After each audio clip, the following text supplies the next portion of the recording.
إلا تنصروه فقد نصره الله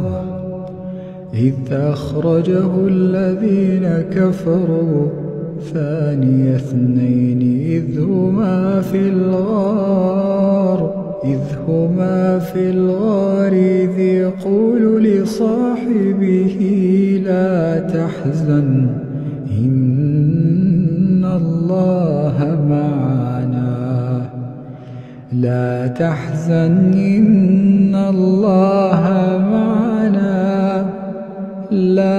تحزن إن الله معنا فأنزل الله سكينته عليه وأيده